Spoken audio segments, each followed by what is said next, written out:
All right, guys. Brandon is warning some severe consequences. We got the videos. We're going to talk about it. Stick around.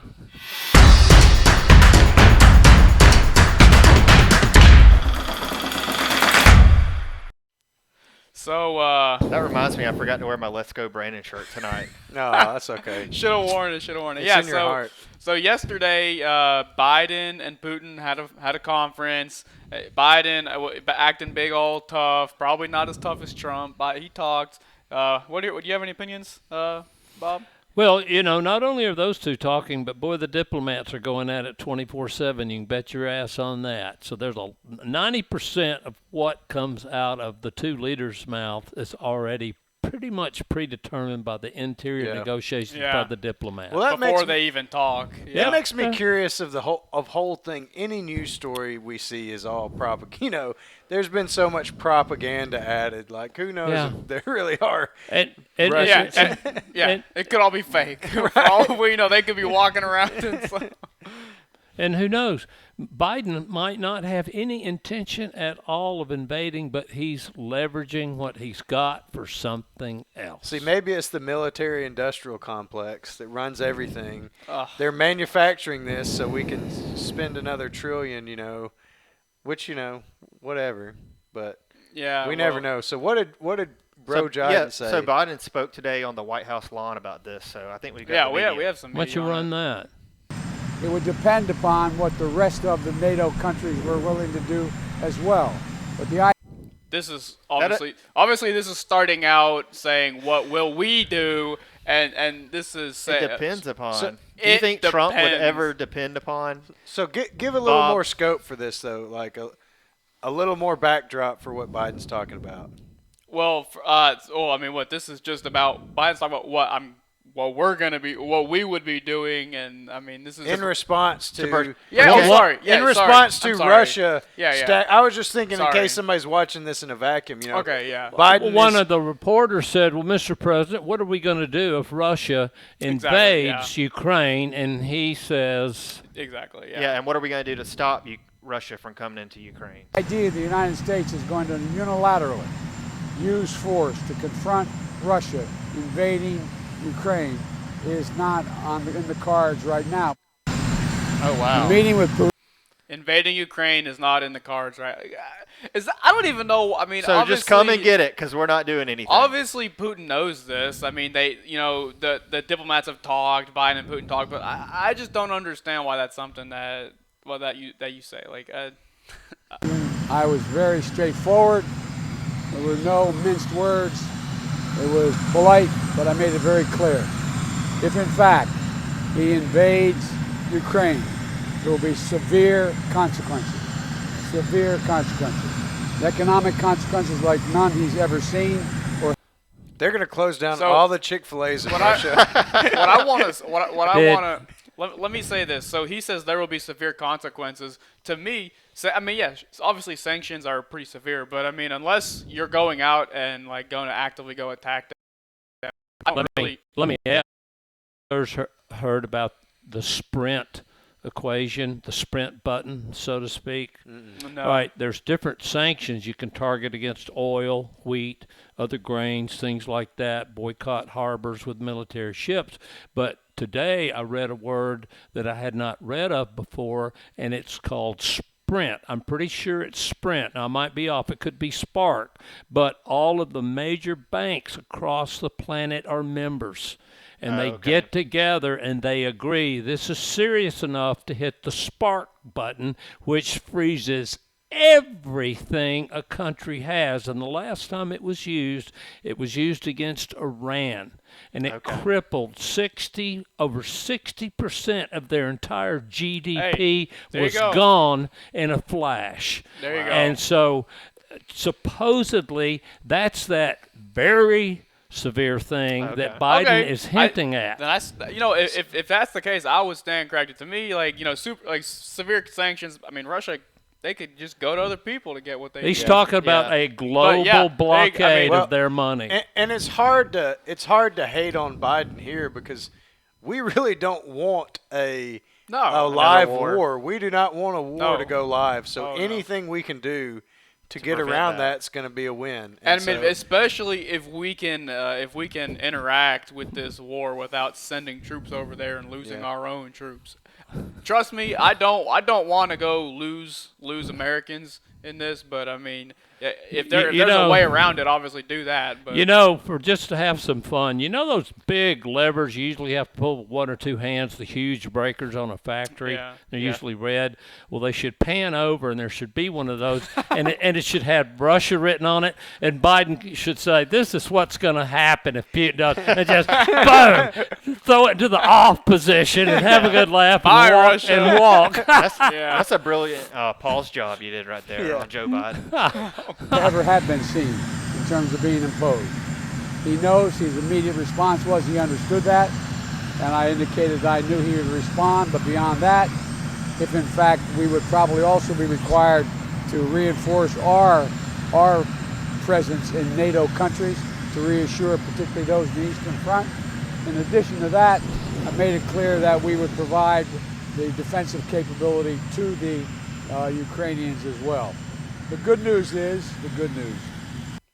if we can provide that to them without sending troops over, that's another way that we can pretty much help them without losing our own troops. I mean, I really do like what Biden's saying here, and I mean, even at the end, even just now, he's like, well, in the good news, he was like, What do you think this he's- is such a terrible situation. What do you think he's going to say? Well, the good news is, what's your predictions coming out of his mouth? I would say we're not at war. We're still talking. Yeah, Right, I mean, there you seems- go. Diplomatic I'll agree. channels are still open. Let's see what he says. It is tough for me to agree with you. I like what he's saying, but you can't hate everything someone says just because of who they are. I mean, he is. Well, no, this is about America, not about Joe Biden. Exactly. Let's yeah. see what Yeah. he says. The positive news is that thus far, our teams have been in constant contact.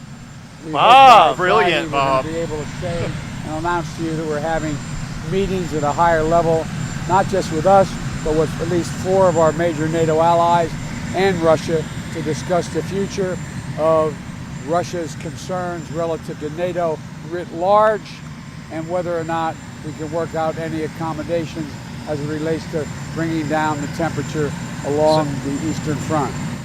So Russia's not going to get out. Russia's not going to come out of this empty-handed. They're basically like here. They're showing force, and in order for them to withdraw, something's going to have to give. You hit the nail and on so the head. it's like it's almost like a good move by them. Let's show force because they want something. It could have been that 6 months ago or after Biden got into office, he got a call from Putin and said, look, we've got a proposal for you. What's that? Well, in about 6 months, we're going to put 170,000 troops on the Ukrainian border, but we're not going to do anything, but we've got to have some help here. And we're going to scare the shit out of everybody, and we want you to do this for us, and we're going to help you under the table. Yep. Win-win.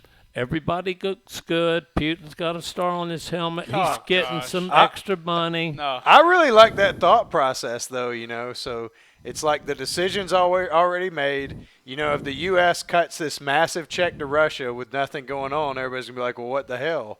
So now you build up this, and so.